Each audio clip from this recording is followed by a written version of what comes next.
Many people know about Israel's influence and control around the globe, but most don't know how deep it is. This video is packed with information, so pay attention and try to keep up.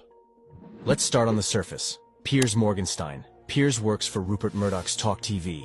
Rupert Murdoch funds the Jerusalem Fund, which pays for illegal Israeli settlements in Sheikh Jarrah.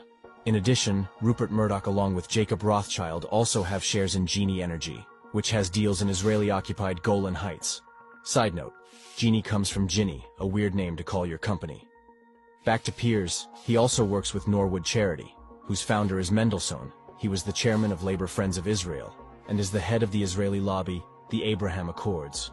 Jordan Peterstein works for Ben Shapiro, who is funded by Cape Technologies, whose CEO is Ido Ehrlichman, who is Israel's intelligence veteran. Rishi Sunak's company, Infosys, is co-directed by Ori Levine, who works for Israeli intelligence unit 8200. 8200 is a surveillance unit that spies on thousands of celebrities and politicians across the globe, and they are the heads of companies that we use such as Google, YouTube, Waze, Microsoft, WhatsApp, Facebook, Instagram, and so many more. So how far down does the rabbit hole go? Take a look at this Monopoly board. You have 7-Up, Lay's, and Gatorade, among others, so no matter where you land, your money will go to PepsiCo. Then you have Walls, Ben & Jerry's, Magnum, etc. It goes back to the same owner, in this case, Unilever. Next, you have Nesquik, Kit Kat, Aero, among others. Your money is all going to Nestle. If you zoom out and put all these parent companies on the board, from Coca-Cola, Mars, Nestle, etc., the ones who have majority shares in the company are Vanguard and BlackRock.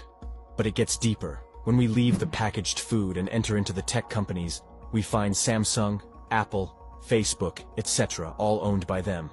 For traveling, there's Skyscanner, Trip.com, TripAdvisor, etc. BlackRock and Vanguard hold majority shares. For the textile industry, you have Adidas, Nike, Louis Vuitton. Same companies have majority shares. For oil refineries, you have Shell, Exxon, BP, etc. For pharmaceutical, you have Johnson & Johnson, Biotech, AstraZeneca, etc.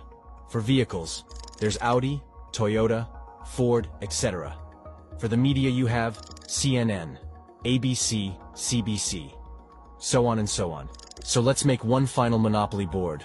From food tech to clothing to media to oil to cars to big pharma to planes to weapons, governments, restaurant chains, cosmetics to mobile networks, the same two companies own everything. The red are the executives that are Jewish at these companies. So who owns BlackRock?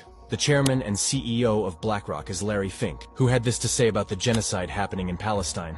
I'm absolutely devastated by the horrific acts of terrorism committed in Israel. Over the past several days, BlackRock's primary focus has been on the safety and well-being of our colleagues. So knowing the depth of their control, you may think that the impact of boycotting and speaking out is insignificant, but the impact is so significant that Israel ministers are trying to contain the reach on social media about Palestine. They pump ads on YouTube videos made for children, and every day their stocks are plummeting. Speaking out and boycotting is so significant that only 90 years ago the Muslim world was under official colonization. France was in Algeria, the British were in Egypt, and the Italians were in Libya. But as a result of the efforts of this ummah, official colonization could no longer be upheld.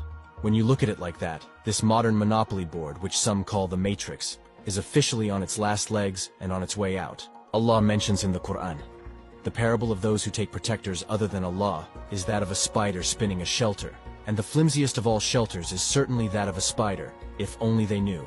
Their World Wide Web is a flimsy structure, so keep speaking, keep boycotting, and keep marching. For soon, you will see how flimsy their web is.